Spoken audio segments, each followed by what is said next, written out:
Good morning, everybody, and welcome to today's webinar. My name is Jane Stevens. I'm the training manager here at Zolo, and I am joined today by some of the growth managers here at Zolo. So I hope that you guys have come armed with questions so we can just have a real estate chat. So I know that there were some questions coming in before we started the webinar, so I'm prepared with those, but hopefully you guys will communicate with us in the chat and let's have a conversation. I'm just going to join a few or add the some of the GMs who are just joining us now to the panel so we can all have a conversation. All right, welcome everybody. Thanks for joining me. Hello. Hello.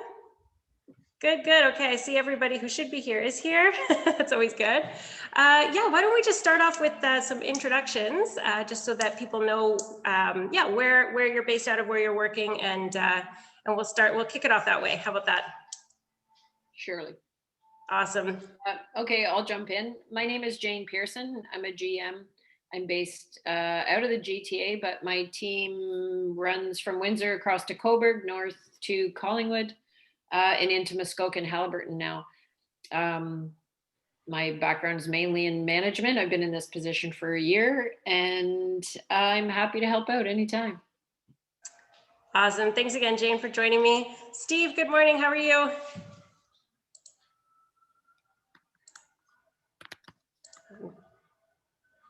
I think your mic is off there, Steve. How's that? Can you hear me now? Much better. Hi, I'm Steve Montroy. I'm a GM. I'm based out of Ottawa. Awesome. And I just wanted to say to Jane, people of Earth. I'm trying. I don't know what's happening again. I am your leader. Awesome. Thanks for joining me today. And Manoj, we have him as well. Good morning.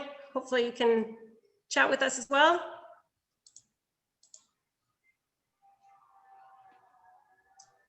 All right. Just Manoj, maybe your mic is off as well.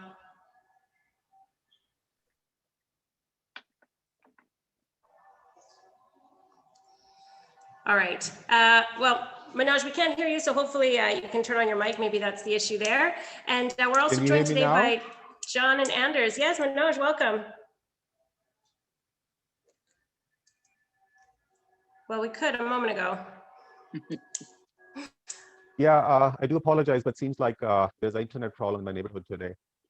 Okay, no problem. So if you guys can hear me, my name is Manoj Mehta. I'm a growth manager so once again, my name is Manoj Mehta. I'm a growth manager in the GTA area. So a lot of my agents, I've been with Zolo since 2020. I started in January 2020, and I've been enjoying my role since then. Awesome, great. Well, thanks for joining me today. People, working with the great management in the Zolo. Thank you. Great. So I know we have John and Anders here as well. Do you guys want to quickly pop on and say hello? Hi, I'm John here, just here to share links in the chat. I'm here in support of the team to help moderate. If you have questions, please post them in chat, and I can share items with links with a follow-up or in the chat. Thanks so much. Hi, Thanks, Anders. I lead operations here. I've been with Zolo since August, and I'm a passionate supporter of bringing our team the best training possible. So here as a learning for me. Awesome. So a good group of us on here today. So again, for those of you who have questions, feel free to chat with us. And I think I'm going to start off with a question. I'm going to kick it off with a Toronto-based question because I know that I'm getting a lot of feedback about this from agents and a lot of questions about it. The question is matrix versus stratus. Jane Pearson, I know you run a team of agents mostly in Toronto. Do you have suggestions on what people should be choosing and why? I'm sorry, can you repeat that question? I was looking at my virtual background. Sorry. Yeah, so matrix versus stratus. So right now when we log into Treb, we are asked to choose between the two. And it sounds like whatever we choose, we're going to have to commit to for at least the next year. So lots of questions about which one's better and why. So just thought that maybe you or maybe Manoj has had some experience in answering that question and maybe letting us know what to choose. Right. Okay. I do not have a lot of experience on Matrix, but from everything I've heard, that agents are very happy with Matrix. I plan to migrate to Matrix. I think our general opinion is that Treb is going to end up phasing out Stratus. So I can only speak to that. That my plan is to go to Matrix. Awesome feedback. Yeah, it is much more user friendly, I find, than Stratus. But of course, you know, your whatever you're familiar with the most is probably what you want to stick to. So yeah, no, that's great advice. If it's going to eventually phase out Stratus, we might as well get used to it now. James, welcome to the call. Thanks for joining me today. Hi, thanks. Oh, I'm a GM in Toronto as well, with a team that spills over from Kingston to Windsor, and I'm 4 months in, so I'm learning and having a lot of fun at this point. So in terms of Matrix versus Stratus, I moved over to Matrix and I'm trying to use it exclusively, but it's a little challenging because I'm always looking at, well, I'm often looking at the Geo Warehouse, and there's no Geo Warehouse link at the top of each listing. Okay. But other than that, it's just a little bit of getting used to. You can use wildcards when searching for things, which is much easier. And yeah, it's just a matter of getting used to it. But I'll probably change to Matrix as well. Yeah, great feedback. And Manoj, do you have anything to contribute to the Matrix Stratus dilemma? It's a great question. And again, like, you know, change is always different and it takes time for people to adapt it. My recommendation is the sooner they get used to it, the better it is, because I think eventually Stratus is going to go away until I think in 2022, I believe. Uh, so it's a good, I mean, there's not too much difference. I mean, it's just a matter of, you know, different look and different, once you start navigating it, I think you will start getting comfortable. And it's a user-friendly tool. You can't go wrong. Just play around with it in your spare time. And that's what I'm telling my team members as well. And most seem to be slowly adapting it and getting used to it. Great. Yeah, we're getting a comment here from Rick saying that he's with the Ottawa board using Matrix, and they do have Geo Warehouse ability with the listings. So yeah, Steve, do you use Matrix out there for your team? Yeah, we've been using Matrix now for over 5 years. Okay. So I don't really know Stratus. I can tell you that Matrix has a lot more capabilities than most of our users are even using.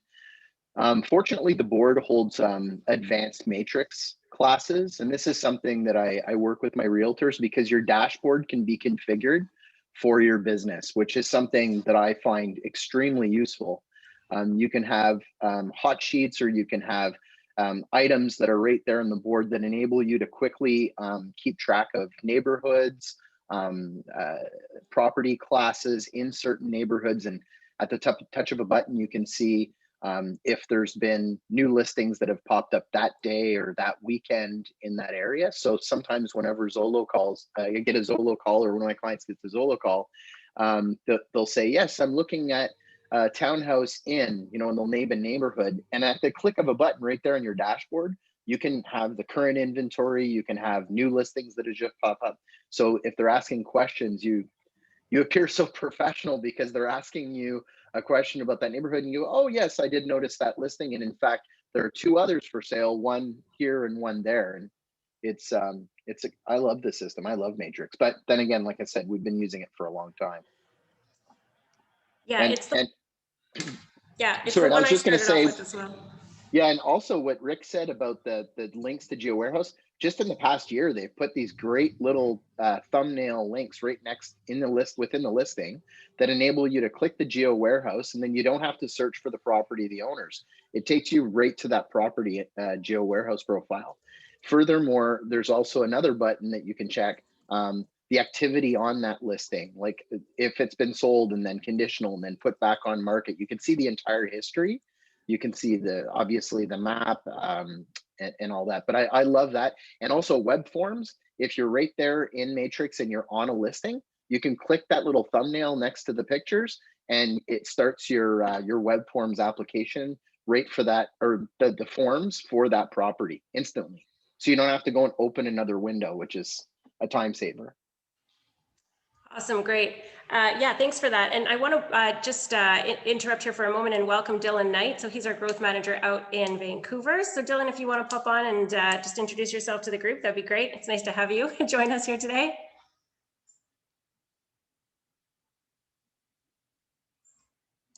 See if his mic is on. Hey everybody, good morning. Yeah, I'm just on my phone, so awesome to see you guys, and it's a great opportunity to watch this presentation. So yeah, awesome. Keep at it. Yeah, thanks for joining, Dylan. So yeah, so going back to the conversation about Matrix and Stratus. So I'm going to use Stratus lingo here. I don't know, what they're called in other platforms, but the discussion about prospect search and collab. So do you guys have any recommendations? Maybe James, I'll ask you to answer this first. For your agents, if they should be setting up clients on prospect search or collab, is there, is there a better way to start them with searches online directly from you?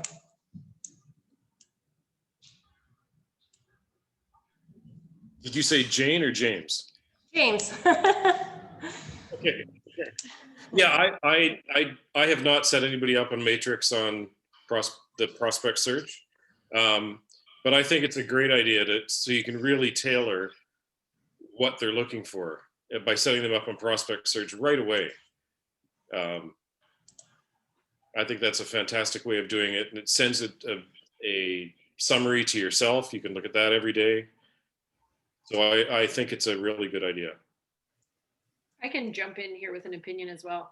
I've worked with Collab and Prospect Search. When I started working with Collab, I thought it was honestly going to be the be all and end all, and I found it really frustrated clients. So I went right back to Prospect Search.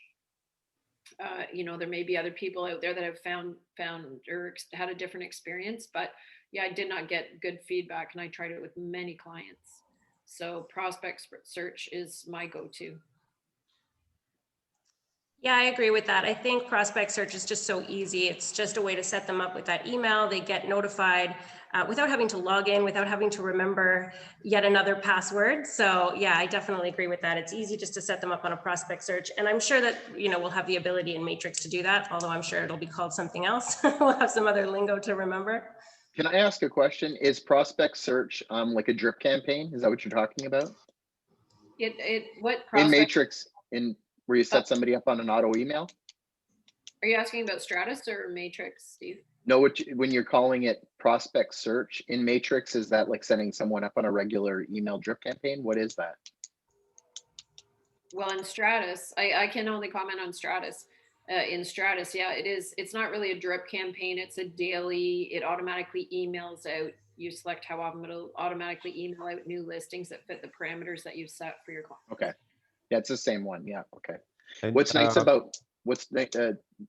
about Matrix is you can set it up in what's called concierge mode, and what that enables you to do, which I love this, is you set someone up on a list on a drip, we call it a drip campaign, on a prospect search, and what happens is before it goes to the client, you actually have to review it. So you get like a little red dot that appears in your notes, and you click on it, and it has all the people that are set up on your prospect search, and it shows you the listings.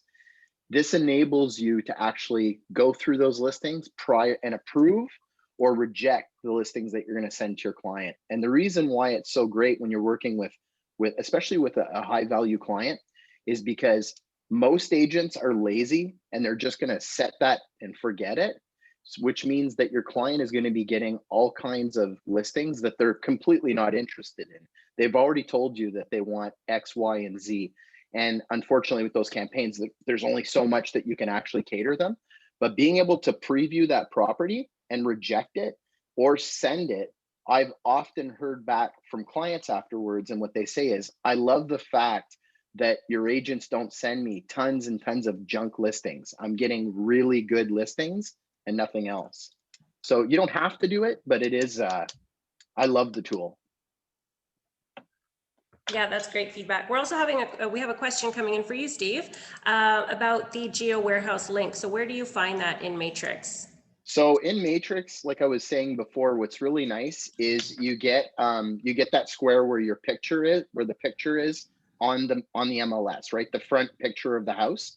Next to it, there are a bunch of thumbnails, the same way that you have the thumbnail to look at the map, for example, next to the picture.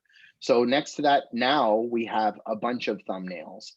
I mean, if I don't know if I have the ability to share my screen, but I could show you an example. Yeah, you should be able to share your screen. Okay. All right. I'll show you right now. So They haven't implemented that in Toronto yet. You've got to go over to tools and then down to Geo Warehouse. right. So it's a little bit different. So can you guys see this? Yep. So right here you have the pictures, then you have the map, then you have all of the activity on that particular listing when it's come to market, come off market, been conditionally sold, et cetera, et cetera. If I click on that, there was nothing, it's just been listed.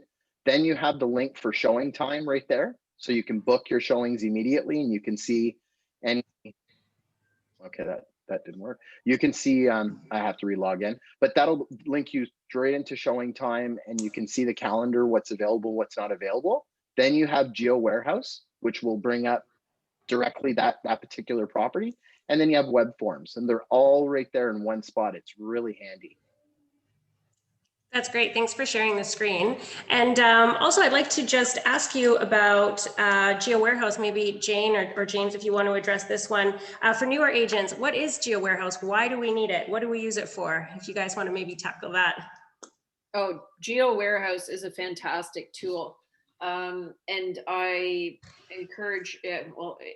require agents, all agents, before you write an offer or you list a property, you should be doing a Geo Warehouse search. You need to know, first of all, that the people have the right to sell the property. You need to verify their names. Their names may have changed. Everything has to be, properly done on all the agreements. You can also go into the Geo Warehouse store. And again, I always encourage agents, keep in mind the amount of money and commission that we're talking about making. So to spend $29 on a Geo Warehouse report will give you all the detail, like so many details about a property. A, you're going to look more professional. B, you keep it in your file. C, it gives you a really solid footing going forward in anything, whether it's a listing agreement or an offer on a property. You can also buy the Hood Q in Geo Warehouse, which is a great tool. It gives you, it's a report, and I think it's $14.95 now, and it will give you a report on the neighborhood as far as schools, community centers, and so forth. Again, $15 if you're listing a property. If you're going to spend $30 on a good Geo Warehouse report and $15 on a Hood Q, that's $45. Really not a big investment when we're talking about the dollar amount of most listings now, and the commissions that we're going to be earning, kind of regardless of our split. And again, I always say to agents, when you do a listing, don't nickel and dime yourself, because you aren't just advertising yourself to your seller. Every single buyer that clicks on your listing will judge you on, or be impressed, either be impressed or not impressed by the information that you can include on your listing. So yeah, I encourage you, invest the money, be professional, and make sure legally that you're in a strong position moving forward with any agreements.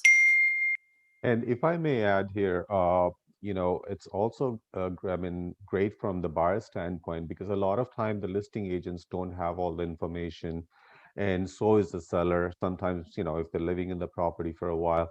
So this is a good place, for being a, co-op agent to invest the money and get all the facts, because it tells you exactly what's in the property, the square footage, and it's a lot of details in there, which will help you get all the information for your potential buyer.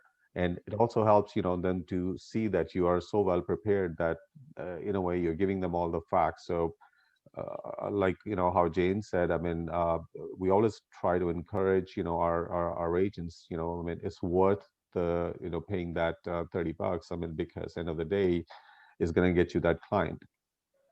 I have a great example. for this, of why it's worth the investment. There's a Zolo agent that had a listing downtown Toronto, and she had invested, oh, I don't even know how many hours, probably at least $3,500 in this listing. A buyer agent called her, a co-op agent called her one day. He had purchased the Geo warehouse, and he had discovered that there had been renovations. There were open permits on this house, on the underpinnings, on the basement renovation, which in the end turned out hadn't been done by licensed contractors. It hadn't been permitted. So here, this listing agent unwittingly had invested all this money to sell this property, and it was a co-op agent who uncovered all this and just blew up the whole process, because they're now, you know, of course, there have to be disclosures. The question now, does the property stay on the market at a lower price? Are they taking it off the market? Will it be sold conditional on this seller remediating all these issues? But again, $3,500 invested, had maybe $50 been spent, it would have protected that $3,500. So another thing to keep in mind, as far as actually go ahead and buy Geo Warehouse reports, it's invaluable. Yeah, So thanks for that example. Not much more to what Jane and Manoj mentioned, because they're fantastic in what they said.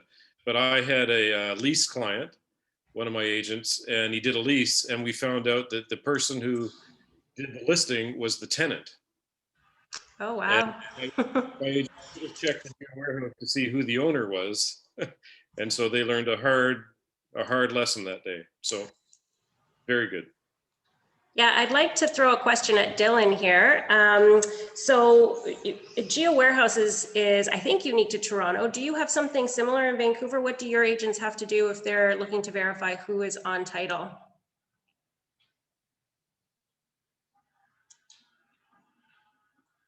Dylan, let me know if you're with us.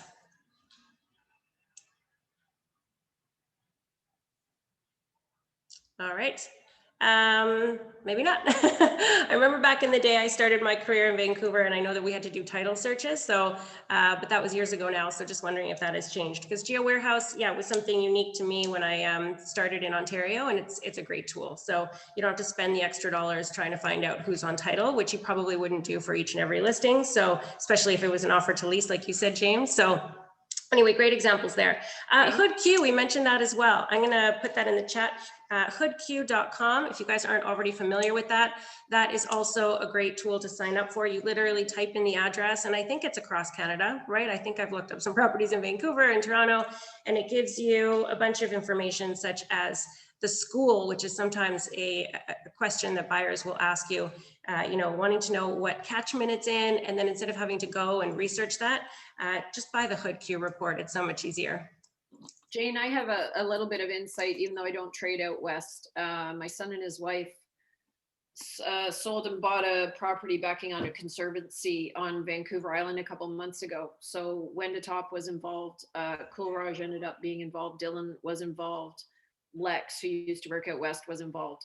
So what happened, and it's the whole process. I myself offered on a property out in Vancouver or on the island in August or September, and the process is really interesting. It's a lot more comprehensive than Ontario. But with my son's property, to give everybody an idea, it came out and it's generated at the time by the agents. It doesn't wait until the lawyers or if someone happens to buy a report.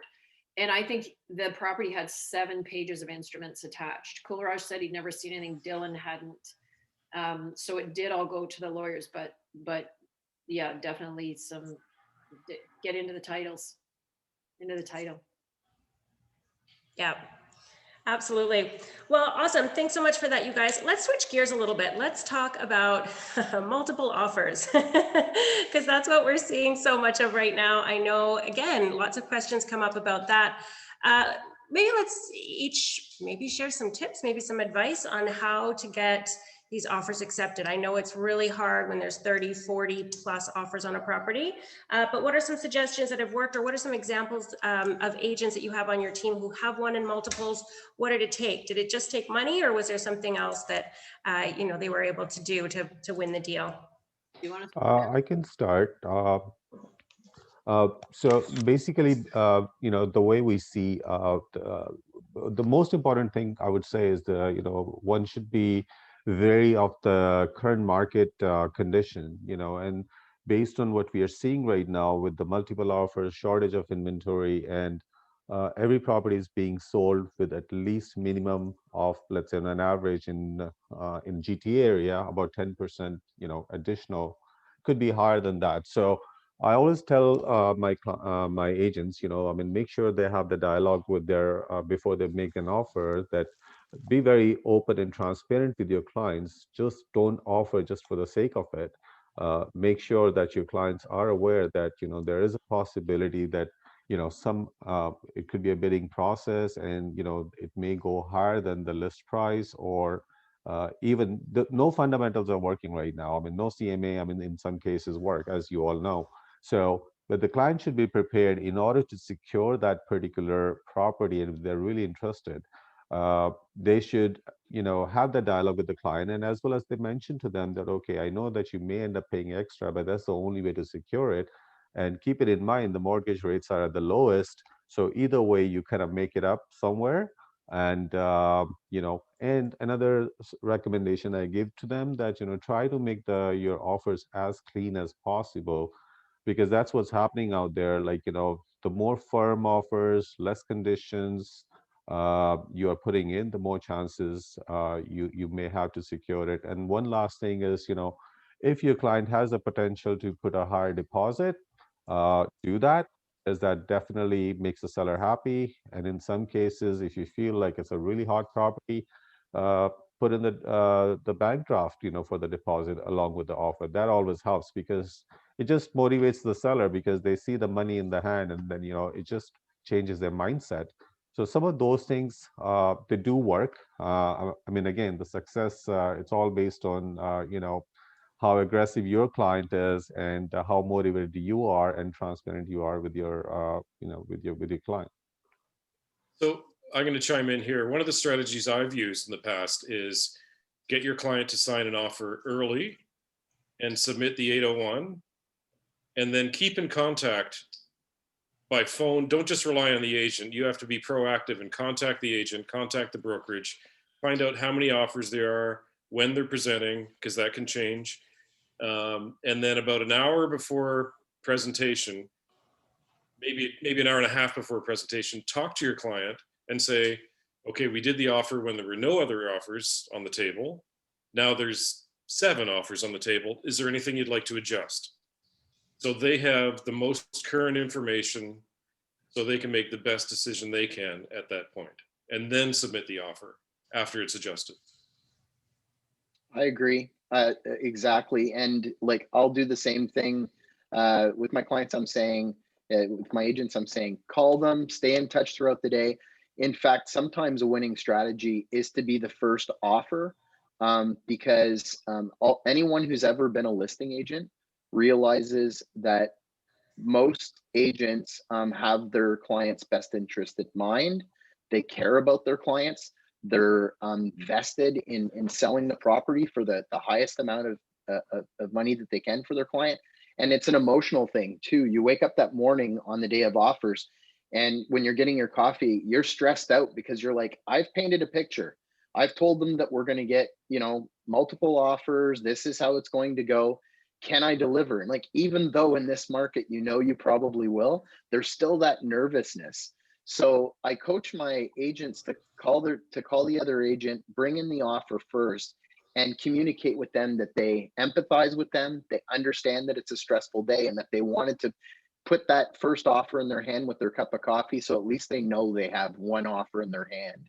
And then to say to them, all I ask is that I don't mind being the first offer, but I wouldn't mind being the last as well. So then that way they put in that offer, even if it's for asking price, but it enables that agent to call his clients and say, all right, we got one offer, it's full asking price, everybody's nerves are calmed. And then at the end of the day, like you said, James, coming back, that last, even half an hour, and saying, look, okay, they've got 12 offers now. And it gives you that opportunity to strengthen your offer, and potentially, along with, like you said, I love the idea of having the draft. and everything else that you said. Even better if they've got, even if you're putting in a no condition offer, I highly suggest providing a letter from the bank. If you have an approval letter, attach it to the offer. A higher deposit and an approval letter really gives them peace of mind, because say what you want, in 2020 there were people who weren't closing on deals and they're just walking away from their deposits. So you want that strong deposit, maybe the bank draft, and then you want that letter from the bank. And then, like you said, communication is the key. I advise agents a little differently, which might not be the most popular. First of all, I always tell agents, call the listing agent, ask the listing agent, ideally, what does your seller want? You know, you don't know what you don't know. Get on the phone, find out what are the seller's priorities. And of course, selling price is always important. But often they can get information on closing or whatnot.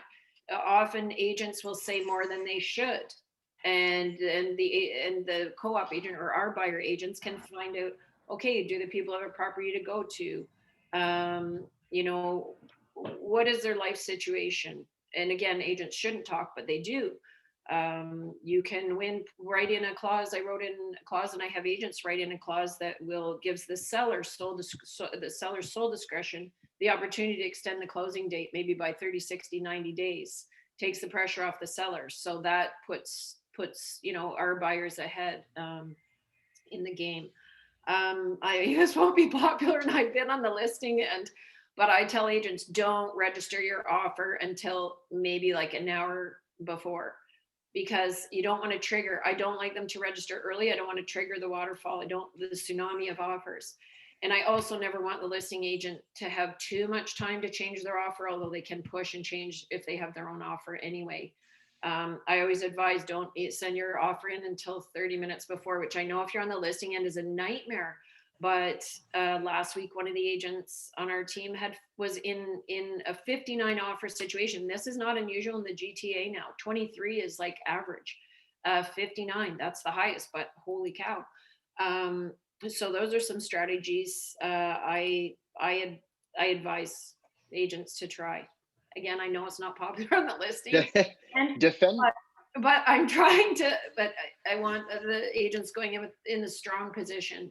And hopefully, I'm hoping that other agents are sleeping and don't have time to improve their offers, like that they haven't prepared, or they're, to improve their offers, which puts our agents' offers maybe a little bit ahead of the pack. And you know what, Jane, I understand where you're coming from, but like, I'll play devil's advocate on this. So the reason why the approach that I'm asking my agents is to offer that respect and that courtesy to the listing agent, and so that it goes both ways. And I'll even coach my agents to, I try and have them be in control as much as they can of all sides of the transaction. So saying language is everything. So saying things like, I just wanted to bring you an early offer because I understand how stressful it is. And we've all been there. These last minute agents that give you 15 minutes before, and I just find that personally, I prefer to do that. And like I was saying, like, send it in early.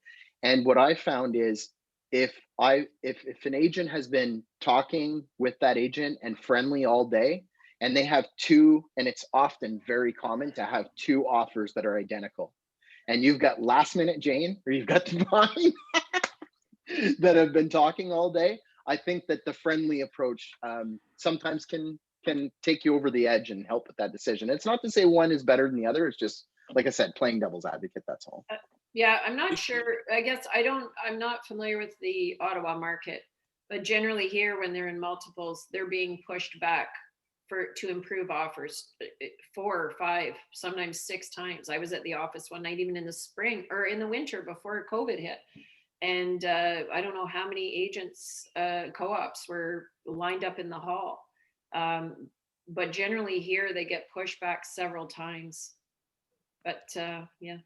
No, and I get that. Like, and at the end of the day, we all understand too, that if your clients only have a certain amount of money to spend and they're at their cap, then there's really nothing you can do about that. So I guess some old school tactics, some old real estate tricks, like, like putting in a picture of the family with the dog, Oh yeah, and the letter. even the letter from the clients. Like I said, at Yeah. the end of the day, I'm hoping for the offer, if they have two offers that are close, you just want that emotional extra edge, or that. And these are things that they say are gone, but they're not gone. They really aren't. These old school things still work.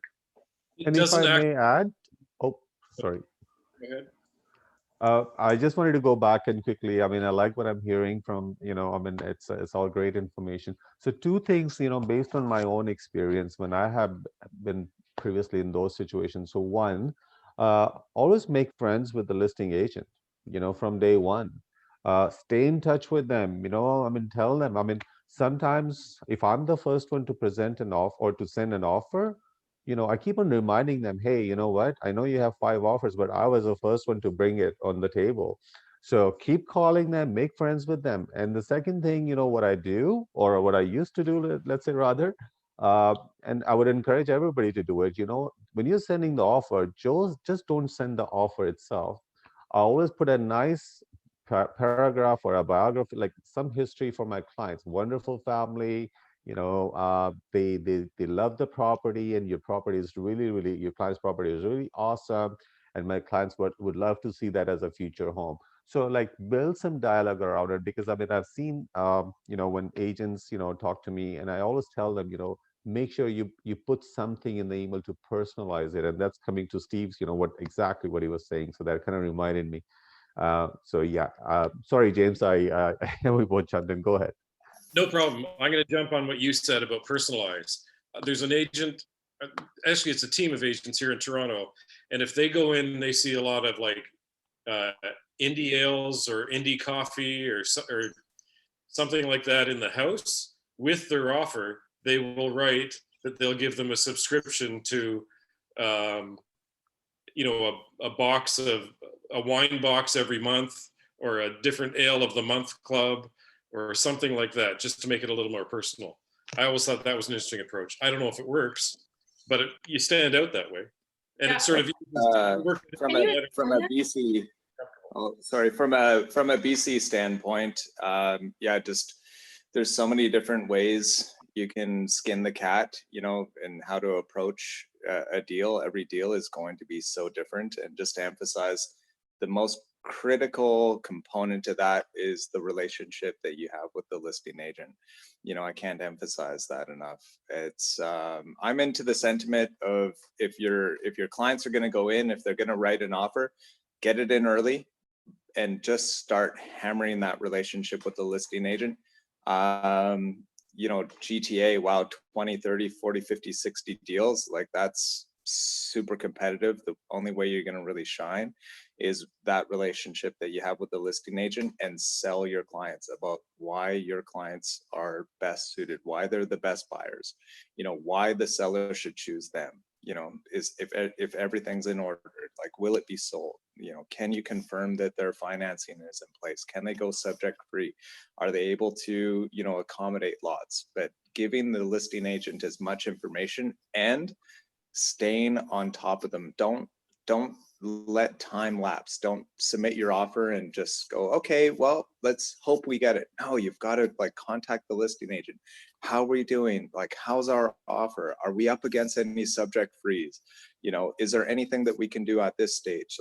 How's everything going? What do your clients think about this offer? Just pester them. And there's a point where I believe that you should be able to get in touch with them and stay in touch with them to the best of your capacity, without super annoying the heck out of this listing agent. Because if you're the one that's constantly ringing the bell, you will get the attention. And that's the attention that your clients need, especially when presenting in a multiple offer scenario. Absolutely. And as an example of that, Purple Bricks lists all across Ontario, and they negotiate all over really, but they have their negotiators are in Toronto. So whenever everyone else was ignoring Purple Bricks and getting angry with them and so on when they came into the marketplace, I made a point of contacting one over at Purple Bricks in Toronto. I made friends with one of their head negotiators, and we stay in contact all the time. So now anytime that there's a Purple Bricks listing, one of my agents will call, I will call this guy and I will say, hey, by the way, this is one of my agents that's coming in on this offer. And because we've built a friendship, like literally I called him, wished him Happy New Year. We talk on a pretty regular basis. Because I have that contact for my team now, he will literally, like you said, if you give them an opportunity, they'll talk. Like I'll ask an open-ended question. I love this question. Hey, how's it going, James? Blah, blah, blah. You talk to them for a second, you go, hey, tell me what about this listing. Tell me more about this listing. What can I not find in the MLS? And in other words, what's all the extra info? And if you ask like this open-ended question, it is unbelievable what they will divulge. Like the motivation of the sellers, why they're moving, when they're like, it's incredible. One last point, if I may. Great point, Steve and Dylan.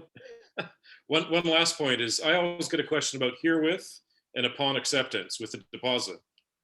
And I tell my guys, you can go there and stand outside the door with the check and have a herewith, here you could be the only offer with herewith because everybody else just mailed it in and they're going to get the deposit in 24 hours. You can actually physically show the agent the check, show them your commitment and say, I'm working for my buyer here.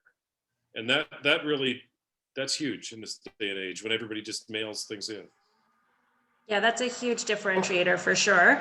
I just want to bring up two comments. I'm going to bring them up at the same time because they kind of go hand in hand. So I'll ask you guys for your take on this. But yeah, Sam is asking here that well, first of all, I'll go back to the original question. So with 20 plus offers, do listing agents really have time to read personal letters? And then the second comment is, doesn't it really just come down to money? So what's your take on that? They don't really care who you are or who your client is as long as the price is right. Well, it does. It doesn't if there's a huge disparity. Like if you're 10,000 or more off, forget about it. 5,000 or more off, it is a money thing, of course.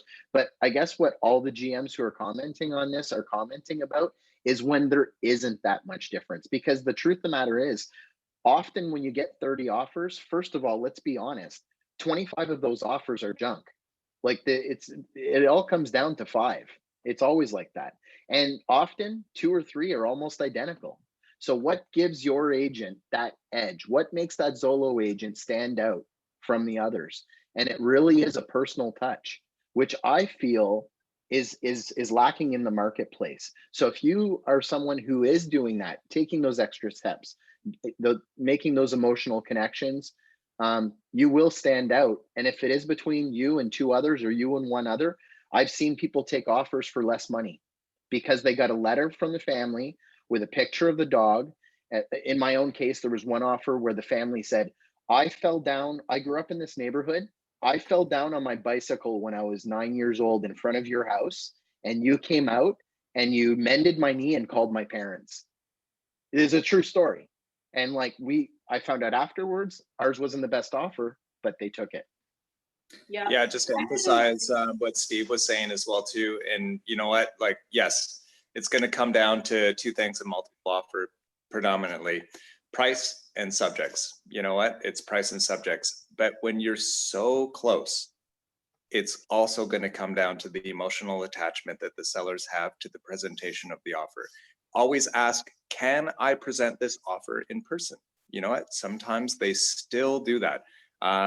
I was in a multiple offer scenario and we came down, it was like 10 offers. And then it came down to the final 3. And I was sitting in, a presentation room in the listing brokerage. It was back and forth with my clients in the same room. Did we win? No, we didn't win. But what that did is it did 2 things. It showed my clients that, hey, I'm dedicated. This is what I'm going to do to make sure that you get into the dream house. It solidifies your relationship with your client. That's the most important thing. You're not going to win every single multiple offer, but retaining your client, showing them that you have their back, will bond you 2 together. That when you do win, the process of winning that final one is just the most triumphant triumphant point of that success. And if you're working with a listing agent that is like a high profile listing agent that has multiple listings, you're then showing them, hey, this is the mustard. This is what I'm made out of. So the next opportunity, when you have either the same client or a different client, you've already bonded that relationship, and you automatically rise to the top because they're like, okay, this is the type of agent that will bring a good client. So relationship is the most important thing. You're not going to win every multiple, but that relationship is the focus. Absolutely. And the other thing is that people often forget that communication is key with those clients. One thing that's very important to vocalize to your clients, because they do, believe it or not, they do feel sorry for the agent. They don't want that. They feel sorry that you've had to put in 10 or 12 or 15 offers. They feel sorry that you've had to take them on 50 showings. Vocalizing to them early on that it's okay, prepare to fail, and that's fine too.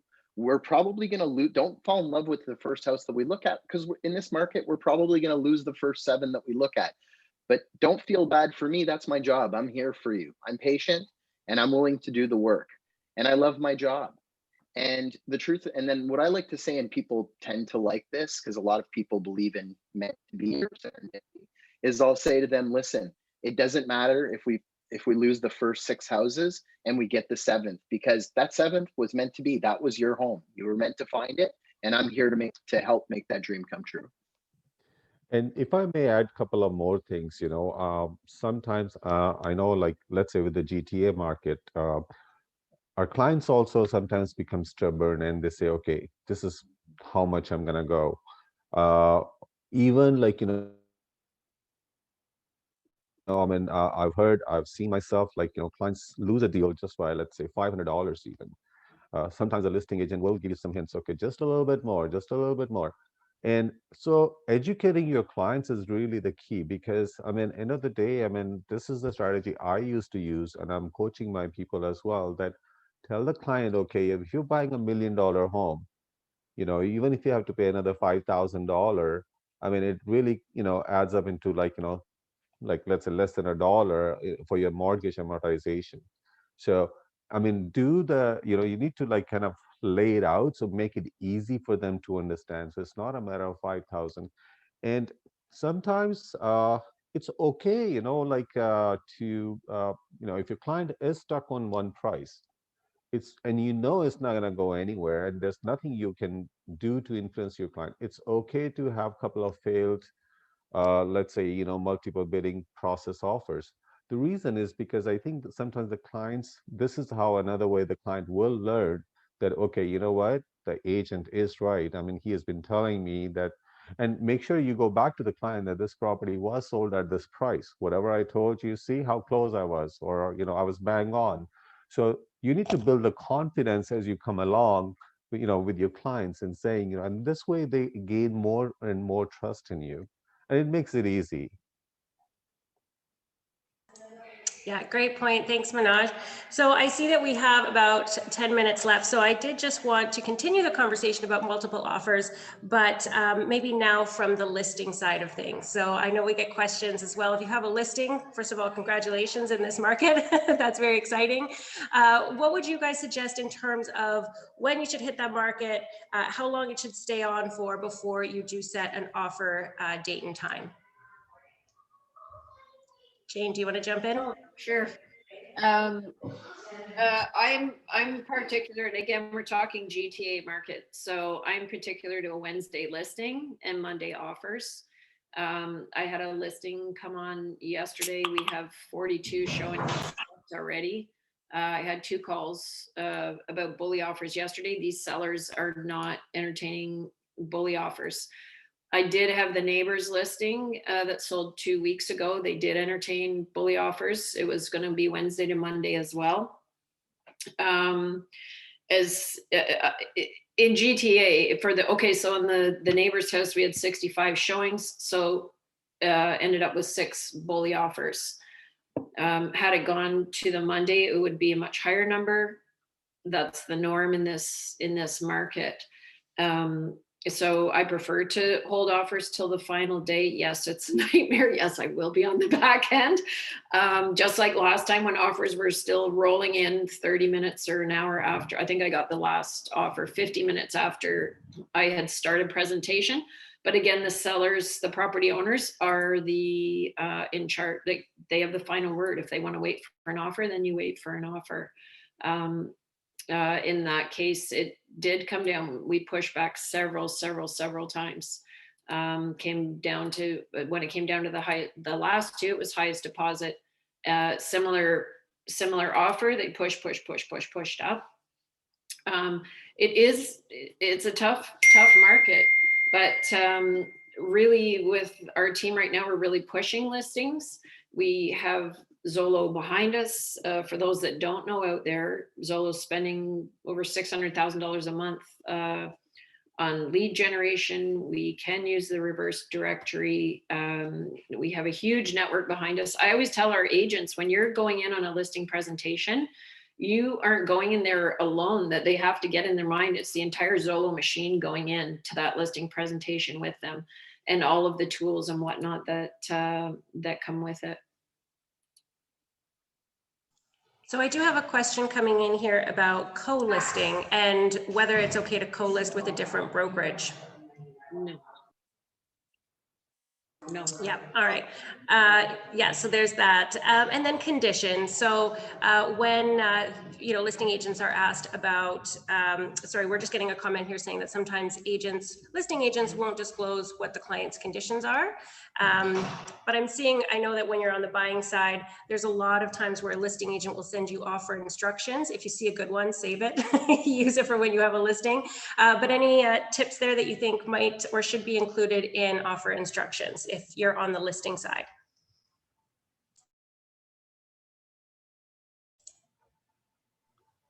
I think communication is key. Instructions wise, if we're using showing time in Ottawa, which is fantastic, because on the morning of listing presentation, you can say, this is how the day is going to unroll. This is what we expect. This is when we're the last call for offers. If you're doing that, this is when we're going to be reviewing it with our clients. And then any asks or wants that you have, you can address it in showing time. I don't know how it works with you guys, but here it's like every offer that comes in, anyone that's shown an interest in the property or shown the property has to be notified of every offer as they come in sequentially. Showing time is a great tool for doing that. But again, it just comes back to you can't be lazy. Like, we make good money. Like, this industry, realtors, guys, you're making tens of thousands of dollars. You can't send an email. You can't stay in touch with your clients. This is, be professional. It's like we're doing these videos in Academy, and I hope everyone is checking them out. And in my videos, I talk about being a pro, being prepared, being relaxed, and being organized. Well, they all fall hand in hand. You're not going to be relaxed if you're not organized. You're not going to be organized if you're not prepared. It all works together, and I think that kind of speaks to this particular case. And another thing, if I may, sorry, if I may add, be very specific when you're leaving the instructions. Like I personally, myself, I do, whenever somebody has to do the listing, always recommend, send me the draft, let me see, let me read it, let me see what, because some of the comments are all over, it doesn't sound professional. So grammatically, you got to be correct and all those things. So people need to pay attention to these small things, because, that shows your professionalism and how good you are. I mean, if you're lacking those, then you kind of lose like maybe 20% of me. I mean, somebody may make a comment, another agent, okay, we can't even understand what you're saying. Having said that, I mean, another thing is, before you even put the brokerage comments, have a very, very clear dialogue with your client that, okay, what exactly, and you should have a mutual agreement on what you're going to put in there. And the reason I mentioned that, because one of my agent, he was changing instructions by the hour, because the client is dictating it. And now the co-op agents were getting frustrated. Okay, how come you're changing your thing every hour? So, and I had to tell my agent, I said, okay, you got to have the discussion with your client. You can't do that. You can't change it so frequently. So be specific from day one and stick to it. I know, Jane, you're running out of time. So Yeah, great. Thanks for that. So any final comments before we close it up here? If not, I did just want to plug the Academy. So I know that John has been talking to you guys in the chat, giving you guys the link, which is awesome. So I definitely encourage you guys to explore that. There is all of this material and more in more depth. So please also give us your feedback. This is, you know, something that we've just launched and something that we are going to continue to improve. So definitely your feedback is welcomed and encouraged. So thanks again, you guys, to all the GMs for joining me today. Thanks, Anders and John, for being here in support of us. And yeah, I think that's it for questions. But thank you so much again. Thanks, everybody. Have a good week. Thank you. Bye. Thank you. You too. Thank you. Okay, we'll see you bye, on the next everybody. webinar, guys. Yep.